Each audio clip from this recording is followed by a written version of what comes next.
Hello मेरे प्यारे दोस्तों, आप सभी का स्वागत है एम क्लासेज यूट्यूब चैनल के ऑनलाइन प्लेटफॉर्म पर। जैसा कि आप सभी को पता है, हमारा चैप्टर 1 चल रहा है, विद्युत क्षेत्र एवं आवेश। मैं इस चैप्टर को आगे भाई कंटिन्यू कर रहा हूं। आज हम इस चैप्टर के अंदर पढ़ने वाले हैं विद्युत द्विध्रुव के निरक्ष पर स्थित किसी बिंदु पर विद्युत क्षेत्र की तीव्रता। इससे पहले बच्चों मैंने आपको अक्ष पर तीव्रता निकलवा दी है। आज हम निकालेंगे निरक्ष पर तीव्रता का मान कितना आएगा। तो आज का जो लेक्चर है वो काफी ज्यादा इंपॉर्टेंट होने वाला है आप सभी के एग्जाम के लिए। यदि आपने अभी तक ऐप डाउनलोड नहीं किया है और व्हाट्सएप ग्रुप ज्वाइन नहीं किया है तो भाई लिंक डिस्क्रिप्शन बॉक्स में है, जाकर आप कर लीजिएगा। तो स्टार्ट करने से पहले आप सभी से रिक्वेस्ट है, वीडियो को लाइक शेयर भाई जरूर कर दीजिएगा। तो देखिए बच्चों, मैंने ना आपको डेरिवेशन करने के मूल मंत्र बता रखा है। मैंने आपसे कहा है कि भाई जो डेरिवेशन वाला जो पार्ट होता है ना, वो हार्ड भी होता है, इजी भी होता है। वो आपके हाथ में होता है कि आप उसको हार्ड बनाना चाहते हो या फिर इजी करना चाहते हो। अब आपके गुरुदेव ये क्या बात हुई, हम तो इजी करना चाहते हैं। तो भाई इजी करना चाहते हो ना, तो ध्यान अपना यहाँ पर रख लो। ठीक है, जो डेरिवेशन में कहा है ना वैसा वैसा काम कर दो, काम हो जाएगा आपका बिल्कुल इजी। देखिए मैं कैसे करता हूँ, ध्यान दीजिएगा सभी। यहाँ पर हेडिंग को पकड़ लीजिए आप। तो कह रहा है कि भाई विद्युत द्विध्रुव है। चलिए भाई पहले हम विद्युत द्विध्रुव बना लेते हैं। तो विद्युत द्विध्रुव क्या होता है आप सभी को भाई पता होना चाहिए, काफी अच्छे से मैंने आपको पढ़ाया है।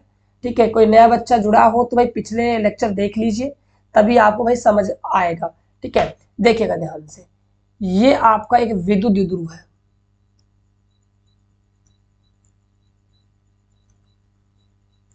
ये आपका एक विद्युत द्विध्रुव है। नाम दे दीजिए इसका, क्या है भाई, ए बी आपका विद्युत द्विध्रुव है। ये माइनस का क्यों आवेश है, ये आपका प्लस का क्यों आवेश है। और बीच की दूरी क्या होती है भाई, आपकी अल्प होती है, जिसको मैंने क्या माना हुआ है यहाँ पर 2a माना हुआ है। अब देखिए क्या कह रहा है आपसे, विद्युत द्विध्रुव आपने बना लिया। चलो अब आपसे बोल रहा है कि भाई निरक्ष पर निकालना है। तो निरक्ष क्या होता है, निरक्ष होता है भाई लंबवत दूरी। लंबवत दूरी का मतलब क्या हुआ, लंबवत दूरी का मतलब ये हुआ कि इसके मध्य बिंदु O से यहां पर कोई बिंदु मान लीजिए P है, और कितनी दूरी पर है यहां से है ये भाई आपका R दूरी पर। कितनी दूरी पर है, R दूरी पर है। ये आपकी दूरी है यहां से यहां तक R, राइट। देखिएगा ध्यान से, जब ऐसे लेकर B तक की दूरी 2a है तो हम कह सकते हैं AO की दूरी a हो जाएगी, OB की दूरी भी क्या हो जाएगी, a हो जाएगी। ये आधे आधे में भाई बट जाएगी, राइट। अब देखिएगा ध्यान से, अब जो आपका माइनस Q आवेश है वो क्या करेगा, बिंदु P पर विद्युत क्षेत्र की तीव्रता उत्पन्न करेगा। और जो आपका प्लस Q आवेश है वो भी क्या करेगा, बिंदु P पर विद्युत क्षेत्र की तीव्रता उत्पन्न करेगा, राइट। अब जो आपकी विद्युत क्षेत्र की तीव्रता है वो कैसी राशि है बच्चों, आप कहोगे गुरुदेव ये तो हमारी सदिश राशि है। बिल्कुल सही बात है, तो सदिश राशि है तो यहाँ ध्यान दीजिएगा भाई, आपको माइनस क्यू आवेश के कारण बिंदु P पर तीव्रता देखनी है तो डिस्टेंस तो चाहिए ना। तो मैं क्या करूंगा, यहां से इसको भाई मिला दूंगा। देखिएगा थोड़ा सा डायग्राम बन जाए फिर तो सारा काम इजी है बच्चों। देखिएगा, चलो बनाते हैं डायग्राम। ये रहा, और यहां से यहां तक की दूरी ये रही।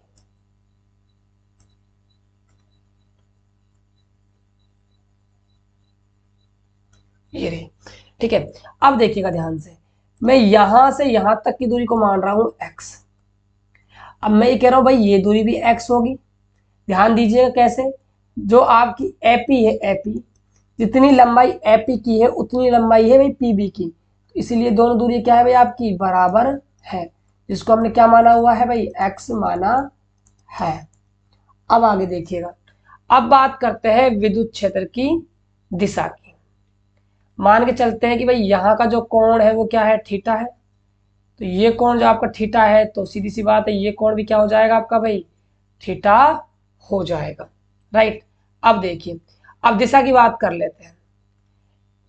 देखिए जो माइनस क्यू आवेश होता है वो क्या करता है, अपनी ओर खींचता है। और प्लस क्यू आवेश क्या करता है, धक्का मारता है। ये मैंने आपको पिछले वाले लेक्चर में भी एक्सप्लेन अच्छे से ढंग से कर दिया था भाई, ठीक है। तो माइनस क्यू आवेश क्या है, अपनी ओर भाई खींचेगा। तो इसके कारण डायरेक्शन हो जाएगी इधर की तरफ। इसको हम किससे प्रेजेंट करेंगे, ये तो है हमारी ई ए की डायरेक्शन। अब जो प्लस क्यू आवेश है वो क्या करेगा भाई, धक्का देगा। तो ये धक्का देगा, ये हमारी क्या डायरेक्शन हो जाएगी, ई बी वेक्टर की डायरेक्शन। अब थोड़ा आप ध्यान दीजिएगा यहां पर, जो ई बी की डायरेक्शन है और किसकी, ई ए की जो डायरेक्शन है वो क्या है, दोनों भाई अलग अलग है।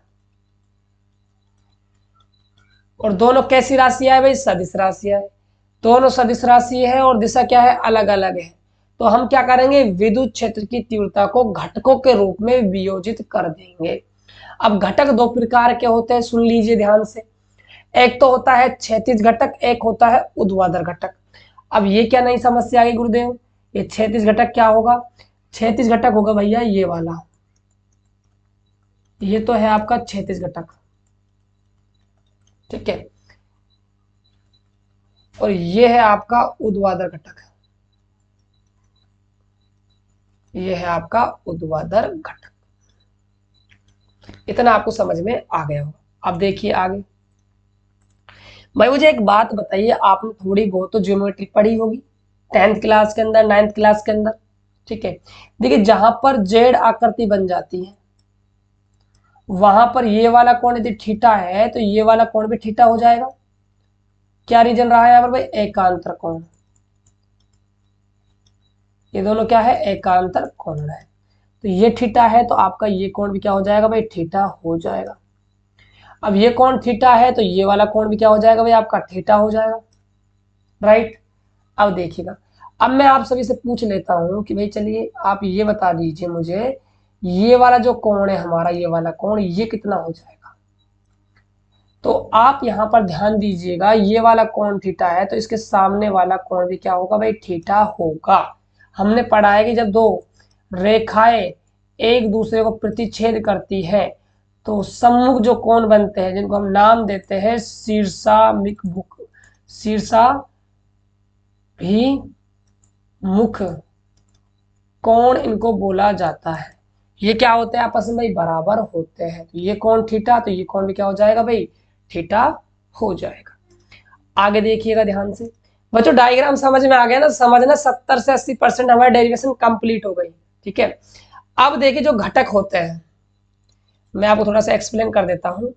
घटक दो प्रकार के होते हैं, एक तो होता है क्षैतिज घटक, एक होता है आपका ऊर्ध्वाधर घटक। अब सुनिएगा ध्यान से भाई, क्षैतिज घटक कहाँ यूज होगा, ऊर्ध्वाधर घटक कहाँ यूज होगा। देखिए क्षैतिज जो घटक होता है उसको हम व्यक्त करते हैं cos थीटा से, और जो ऊर्ध्वाधर घटक होता है उसको हम व्यक्त करते हैं sin थीटा, राइट। क्षैतिज जो घटक होता है वो हमेशा आता है थीटा वाली अक्ष के साथ, अक्ष के साथ। जो अक्ष थीटा के साथ लग रही वहां पर आप यूज करोगे cos थीटा, और थीटा के विपरीत वाली अक्ष के साथ यूज किया जाता है साइन थीटा। ये टॉपिक बच्चों 11th क्लास का है लेकिन 12th में आया है तो थोड़ा सा मैं एक्सप्लेन कर रहा हूं, समझिएगा कैसे। अब देखिए ध्यान से, ये कोण आपका थीटा है और ये कौन सी तीव्रता के साथ लग रहा है भाई, ये तीव्रता के साथ लग रहा है। और कौन सी भुजा है यहाँ पर भाई आपकी, ये वाली। तो यहां आएगा आपका ये cos थीटा, राइट। इसके अपोजिट कौन सी है, ये वाली। तो यहां आपका आएगा ये साइन थीटा, राइट। आगे देखिएगा, बात करते हैं इस वाले कोण की। तो ये वाला कोण इस वाली भुजा के साथ लग रहा है और कौन सा वेक्टर है, ये ई बी वेक्टर है। तो यहां पर आपका क्या आ जाएगा इस दिशा में, ई बी कोस थीटा। और इसके अपोजिट साइड कौन सी, ये वाले। तो यहां क्या आ जाएगा भाई आपका ई बी साइन थीटा। देखिए मैं थोड़ा सा आपको साइड में ना एक्सप्लेन कर देता हूँ जिससे कोई और आपको कोई प्रॉब्लम ना आए। यहां देख लीजिए चल क्या रहा है बच्चों, देखिए कुछ डायग्राम बनाता हूं इंपॉर्टेंट, आप इस पे की डाल लीजिएगा। ये इस डेरिवेशन का पार्ट नहीं है, बट इस डेरिवेशन को समझने के लिए इंपॉर्टेंट है। ठीक है, देखिए ध्यान से, एक डायग्राम बनाता हूं मैं आप सभी के सामने। ये वाला डायग्राम है, एक ये वाला डायग्राम है, और एक ये वाला डायग्राम है, और भैया एक ये वाला डायग्राम मान लीजिए आप, ये वाला डायग्राम। 4 डायग्राम है, समझ में आ जाएगा है ना। देखिएगा, यहाँ आपका ए वेक्टर है, ये आपका थीटा कोण है, ये आपका थीटा कोण है, ये आपका ए वेक्टर है, ये आपका थीटा है, ये आपका ए वेक्टर है, ये आपका थीटा है, ये आपका क्या है, ए वेक्टर है। समझिएगा ध्यान से। देखिए, जो कोण है ना, कोण किस अक्ष के साथ लगा हुआ है, तो आप कहोगे गुरुदेव इस अक्ष के साथ लगा हुआ है। तो थीटा जिस अक्ष के साथ लगा होता है वहां घटक आता है कोस थीटा। तो इसको लिखूंगा मैं यहाँ पर ए कोस थीटा। इसके अपोजिट है ये, तो इसको लिखेंगे हम ए साइन थीटा। बात समझ में आई कि जीवन में चल क्या रहा है, यहां ध्यान दीजिए। अब देखिए, जो थीटा है वो किस भुजा के साथ लग रहा है, तो आप क्यों गुरुदेव इस वाली भुजा के साथ लग रहा है। जिसके साथ थीटा लगता है वहां आता है कोस थीटा, और जो अपोजिट साइड होती है वहां क्या आता है भाई, एस साइन थीटा। तो ऐसे आपके घटक टूटेंगे, यहां ध्यान दीजिए। तो थीटा किस भुजा के साथ लग रहा है, इस वाले के साथ लग रहा है, तो यहां पर आएगा कोस थीटा, और इसके अपोजिट आएगा एस साइन थीटा।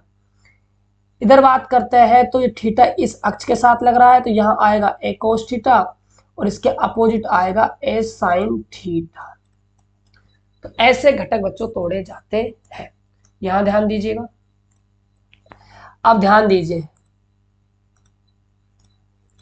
इस वाली की बात करते हैं। देखो यहाँ पर ऐसे है बच्चों, ये थोड़ा इसको खोलू तो और आपको सारी चीज समझ आने लगेगी। देखो, ये डॉट डॉट लाइन है यहाँ पर, उसके बाद ये वाली लाइन है ओ वाली, ये दूरी आर वाली, और फिर ये वाला ये वेक्टर। अब कोण आपका यहाँ है थीटा, तो कोण इस वाली साइड के साथ लग रहा है, तो यहाँ पर क्या आएगा, ई ए कोस थीटा। अपोजिट क्या आएगा भाई, ई ए साइन थीटा। तो आप देख सकते हो यहाँ पर, देखो आपका क्या आया है, ई ए कोस थीटा, और आपका अपोजिट क्या है, ई ए साइन थीटा। इधर की बात करते हैं, इधर वाले की, तो ये कैसे है भाई, डॉट डॉट डॉट, फिर यहाँ भी डॉट है, फिर बीच में कौन सी लाइन है, ई बी वेक्टर की। कोण यहाँ पर लग रहा है थीटा, तो इस वाली भुजा पर क्या आएगा, ई बी कोस थीटा, और अपोजिट क्या आएगा भाई, ई ए साइन थीटा। तो ये है बच्चों, ऐसे आपको चीजें समझनी होगी। आई होप कि आपको अच्छे से समझ में आ गया होगा। तो मैं इसको यहीं पर भाई रहने देता हूँ, मिटा नहीं रहा हूँ। आपको जो पीडीएफ मिलेगी ऐप पर, वहां पर आप अच्छे से अपनी नोटबुक में कर लीजिएगा। ये आपका बन के तैयार हुआ भाई डायग्राम। इसकी वजह थोड़ी सी हिंदी है, वो भी हम लिख लेते हैं हमने क्या क्या यहाँ पर काम किया। तो क्या लिखोगे आप भाई, चित्रानुसार ए बी एक विद्युत द्विध्रुव है। ए बी विद्युत द्विध्रुव के मध्य बिंदु ओ से आर दूरी पर एक निरक्ष पर एक बिंदु पी माना है, जहां पर हमें विद्युत क्षेत्र की तीव्रता का मान ज्ञात करना है। तो इस बात को हम हिंदी में बच्चों लिख देते हैं, जिससे कि आपको नोट्स बनाने में आसानी होगी और आपको अच्छे से समझ में आ जाएगा। तो क्या लिखेंगे भाई, माना एक विद्युत द्विध्रुव चित्रानुसार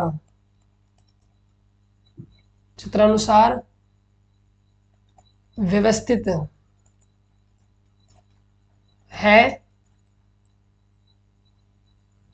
है ए बी विद्युत द्विध्रुव के मध्य बिंदु ओ से स्मॉल आर दूरी पर एक निरक्ष पर पी है, जहां पर विद्युत क्षेत्र की तीव्रता का मान ज्ञात करना है। जहां पर हमें क्या ज्ञात करना है भाई, विद्युत क्षेत्र की तीव्रता का मान ज्ञात करना है। अब देखिएगा ध्यान से, तो जो बिंदु P है उस पर माइनस क्यू आवेश V क्या उत्पन्न करेगा, विद्युत क्षेत्र की तीव्रता, और प्लस क्यू आवेश V। तो दोनों कारण पहले हम निकाल लेते हैं, ध्यान दीजिएगा। तो यहां पर लिखिए पहले माइनस क्यू आवेश के कारण बिंदु P पर विद्युत क्षेत्र की तीव्रता। देखिए, तो तीव्रता का फॉर्मूला क्या होता है भाई, k q by r square. तो देखिएगा, तो यहां से यहां तक की आपको भाई दूरी पता होना जरूरी है। फिलहाल हमने x मानी हुई, चलो x से काम कर लेते हैं, बाद में इसको चेंज कर देंगे, है ना। फिलहाल x रहने दीजिए, तो के क्यू बाई एक्स स्क्वायर आपका हो जाएगा। तो यहां पर आपकी आ जाएगी ये वेक्टर बराबर के क्यू बाई एक्स स्क्वायर। इसको नाम दे दीजिए समीकरण नंबर 1। बात कर लेते हैं विद्युत क्षेत्र की दिशा की, डायरेक्शन कहाँ है। तो देखिए इसकी जो डायरेक्शन है वो क्या है भाई, P से A की ओर है। एरो भाई यहाँ लगा हुआ है ना, तो P से A की ओर। यहाँ लिखिए इस बात को, P से A की ओर। इसी प्रकार हम क्या निकालेंगे भाई, प्लस क्यू आवेश के कारण बिंदु P पर विद्युत क्षेत्र की तीव्रता। तो देखिएगा, तो प्लस जो क्यू आवेश है उसका क्या हो जाएगी भाई, k q by r square. R आपका क्या है भाई, एक्स है। तो लिखिए इस बात को, तो ई बी वेक्टर बराबर हो जाएगा के q by x square. Equation number डालेंगे इसको 2। अब बात कर लेते हैं इसकी डायरेक्शन की। तो डायग्राम को ध्यान से देखिए, जो ई बी है आपका, ई बी ऊपर की तरफ है, यानी कि बी से क्या है भाई, पी की ओर है। तो लिखिए इस बात को, बी से पी की ओर डायरेक्शन हो जाएगी। इतनी बात समझ में आई। अब देखिएगा इसके बाद हमने क्या काम किया, हमने क्या पाया डायग्राम के अंदर, हमने पाया डायग्राम के अंदर कि जो ये वेक्टर है, जो ई बी वेक्टर परिमाण में समान है। परिमाण में क्या है भाई, समान है। आप देख सकते हो परिमाण में, देखो यहाँ समान है। ए का मान क्या है, के क्यू बाई एक्स स्क्वायर है, और ई बी का मान भी क्या है, के क्यू बाई एक्स स्क्वायर है। तो दोनों जो तीव्रता है वो परिमाण में समान है, और दिशा में क्या है भाई, विपरीत है। एक तो पी से ए की ओर है, एक बी से क्या है, पी की ओर है। परिमाण में समान और दिशा में विपरीत होने के कारण हम क्या करते हैं, इनको घटकों के रूप में वियोजित करते हैं। तो मैंने इसको घटकों के रूप में वियोजित कर दिया। अब ध्यान दीजिएगा आप ध्यान से, जो आपके ऊर्ध्वाधर घटक है, ऊर्ध्वाधर घटक कौन से होते हैं भाई, जो खड़े वाले हैं। जो आपके ऊर्ध्वाधर घटक है ई बी साइन थीटा, कौन सा, ई ए साइन थीटा। भाई ई बी तो बराबर होगा ई ए के, और साइन थीटा तो बराबर साइन थीटा का होगा ही होगा। इसका मतलब ई बी साइन थीटा और ई ए साइन थीटा परिमाण में क्या है, समान है, और दिशा क्या है, दोनों की विपरीत है। तो इसीलिए जो आपके ऊर्ध्वाधर घटक है वो एक दूसरे के प्रभाव क्या कर देते हैं, निरस्त कर देते हैं। लेकिन ध्यान दीजिएगा, जो क्षैतिज घटक है आपके कौन कौन से, ई ए कोस थीटा और ई बी कोस थीटा, वो परिमाण में समान और दिशा में भी समान होने के कारण क्या उत्पन्न करेंगे, परिणामी विद्युत क्षेत्र की तीव्रता उत्पन्न करते हैं। तो इस बात को मैं हिंदी में लिख रहा हूं, ध्यान दीजिएगा। हम लिखेंगे यहां पर कि चित्रानुसार, क्या लिखेंगे, चित्रानुसार ये वेक्टर व ई बी वेक्टर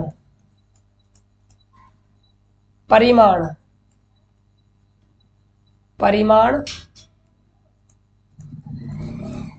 में समान व दिशा में विपरीत होने के कारण इनको घटकों के रूप में वियोजित किया जाता है। तो घटकों के रूप में क्या किया जाता है भाई? वियोजित किया जाता है। जैसे आप घटकों के रूप में वियोजित कर देते हो, ठीक है, तो आपको लिखना है हम पाते हैं कि ऊर्ध्वाधर घटक कौन कौन से है भाई? ये साइन थीटा व ई बी साइन थीटा परिमाण में समान व दिशा में विपरीत होने के कारण एक दूसरे के प्रभाव को निरस्त कर देते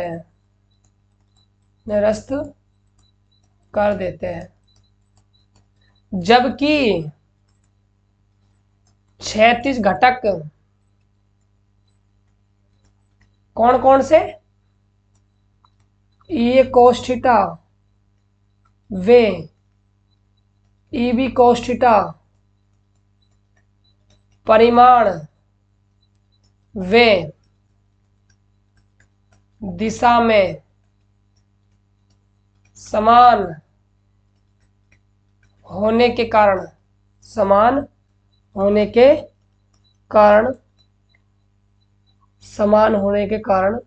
क्या करते हैं भाई?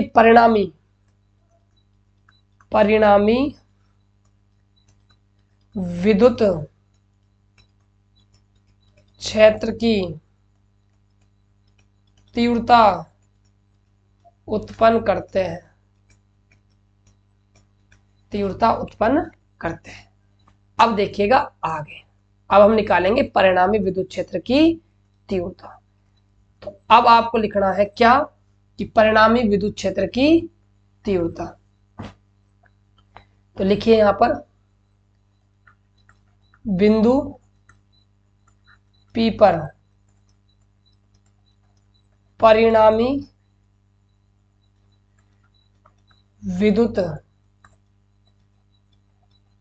क्षेत्र की तीव्रता,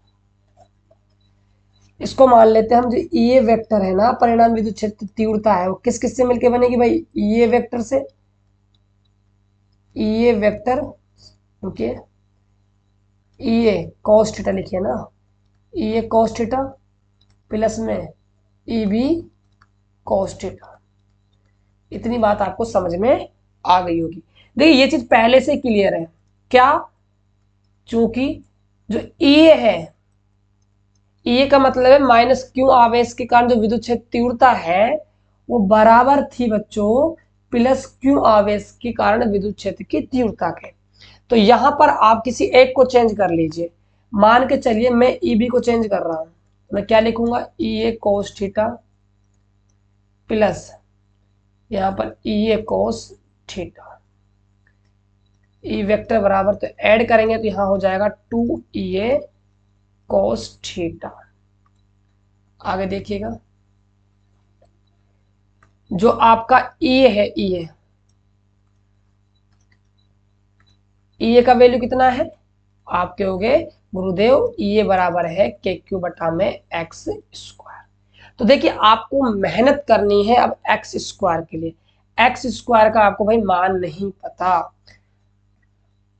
ये आपका एक्स है, तो आपको मान निकालना पड़ेगा भाई। पहले तो आप x का मान निकाले, जब आपके पास x का मान आ जाएगा तो हम उसको क्या कर देंगे, स्क्वायर कर देंगे, ठीक है। तो x स्क्वायर का मान निकल कर आ जाएगा। थोड़ा सा दिमाग लगाइएगा। देखिए ये कोण आपका कितना है, ये आपका वृक्ष पर है, मतलब लंबवत लाइन है, तो ये कोण कितना है भाई, 90 डिग्री का है। तो यहां से तो एक राइट एंगल बन गया भाई समकोण त्रिभुज। कौन सा, एओपी। एओपी के अंदर कोण के सामने वाली भुजा लंब होती है, ठीक है, और 90 के सामने वाली कर्ण होती है। आधार आपको पता है ए है और आपको लंब पता है आर है। तो पाइथागोरस लगाकर किसमें, एओपी में हम किसको निकाल लेंगे, एक्स को निकाल लेंगे। देखिएगा ध्यान से, तो यहां लिखेंगे समकोण त्रिभुज एओपी से, तो यहां लिखोगे पाइथागोरस प्रमेय से। तो पाइथागोरस प्रमेय क्या होती है भाई, कर्ण का जो स्क्वायर होता है वो बराबर होता है किसके, लंब के स्क्वायर के प्लस में आधार के स्क्वायर के। तो देखिएगा, कर्ण है आपका एक्स स्क्वायर, लंब है आपका आर स्क्वायर हो जाएगा, आधार आपका एक्स है, सॉरी बच्चों, आधार आपका ए है।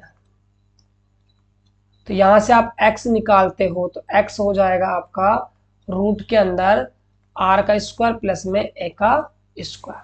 तो यहां पर आप जमा दीजिएगा, आपके पास किसकी वैल्यू आ जाएगी, ये की। तो यहां रख दीजिए ये वेक्टर बराबर में 2k³ बटा में x स्क्वायर गुणा में क्या है भाई, cos थीटा। अब आपको भाई cos थीटा का मान भी चाहिए। cos थीटा का मान आ जाएगा तो आपका काम हो जाएगा। ये 1 मिनट, ये ई के बराबर चल रहा है, ठीक है, इतना हो गया। अब देखिएगा, अब आपको भाई cos थीटा निकालना है। अब cos थीटा आप कैसे निकालोगे, डायग्राम को देखिए ध्यान से। देखिए, चाहे आप इस समकोण को यूज कर लो एओपी को, चाहे आप ओपीबी को कर लो, दोनों ही समकोण क्या है भाई, बराबर है, ठीक है। अब देखिएगा ध्यान से, दोनों बराबर है, मुझे cos थीटा निकालना है। तो cos थीटा क्या होता है, आधार बटे में कर्ण। तो यहां से आप देख रहे हो आधार आपका ए है और कर्ण क्या है आपका x है, और x हमने निकाला है, क्या है x का वैल्यू, रूट के अंदर आर स्क्वायर प्लस में ए स्क्वायर। देखिए ध्यान से, यहां पर वैल्यू हम चलो रख देते हैं, रखी नहीं है, मैं ध्यान नहीं दिया। चलिए यहां पर वैल्यू तो रखिए भाई, वैल्यू तो रखिए ना, एक्स स्क्वायर करना है भाई, एक्स स्क्वायर करेंगे, ठीक है। तो हम क्या रखेंगे, आर स्क्वायर प्लस में ए का स्क्वायर।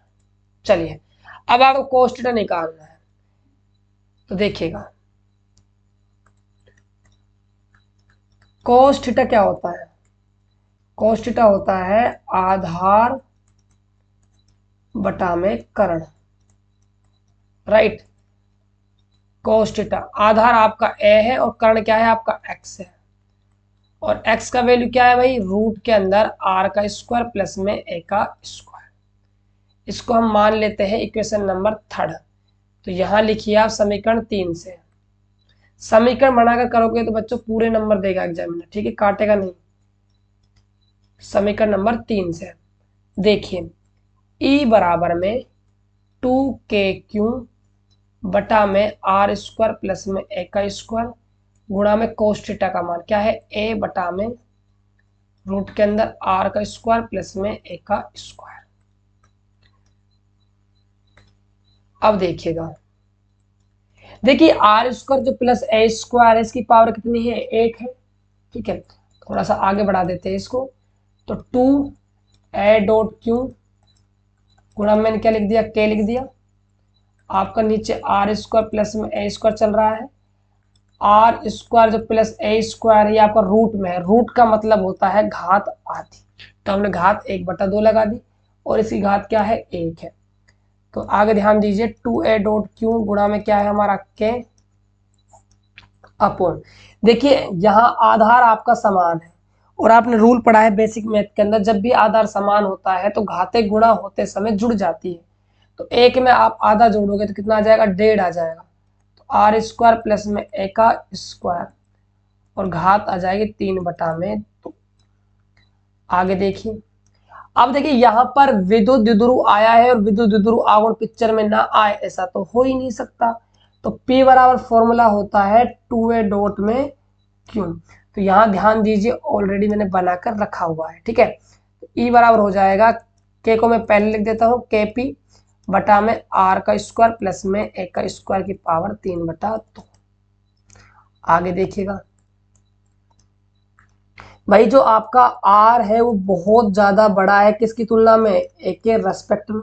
तो हम A को नगण्य मानकर छोड़ सकते हैं।